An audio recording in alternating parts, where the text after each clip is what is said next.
All right, next we're going to look at some riffs that are based around fourths.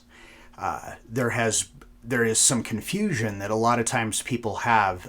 My students before, have asked me about this, and just different people that when they'll learn how to play a song by ear, and they will play the riff using fifths when in fact it's actually using fourths.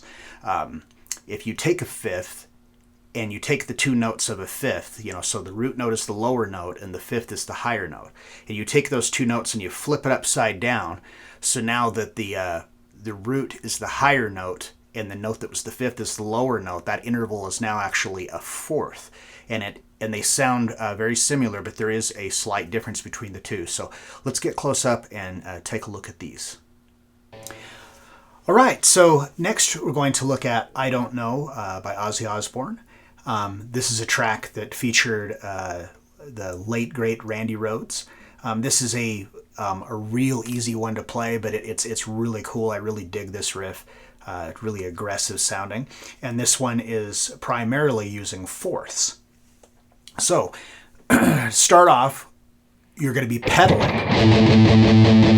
that open fifth string with palm muting like we did before. And then the first chord, we're just going to bar your first finger across the second fret of the fourth and the third string. So it's like you're doing an A chord. Then we move up to the fourth fret, followed by the pedal, then to the fifth fret. So we have.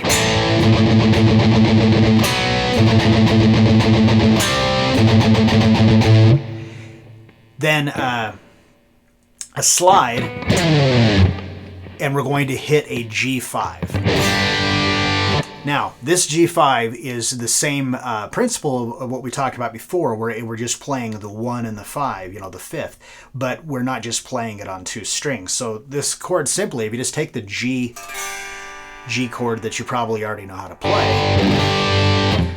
and you're not going to play that fifth string. So your second finger, when you're picking up the third fret of the sixth string, it's also going to slightly touch the fifth string just to mute it. And then you have the fourth string open, because this chord is made up of just G's and D's. So there's G, D, G, because the third string is open, D on the second string, and G on the first string. So we have.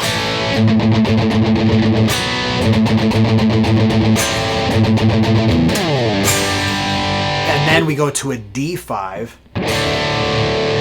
So it's just like a D chord, except you don't play the first string, because that first string is an F sharp, which is your major third if you're just playing a D major.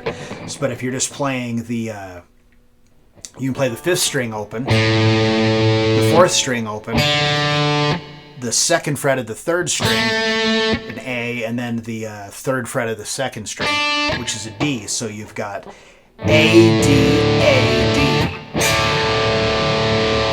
And then we're going to follow that. We're just going to reach up and grab the third fret of the sixth string with your second finger and throw a little vibrato on there. So, and then it starts over again. So.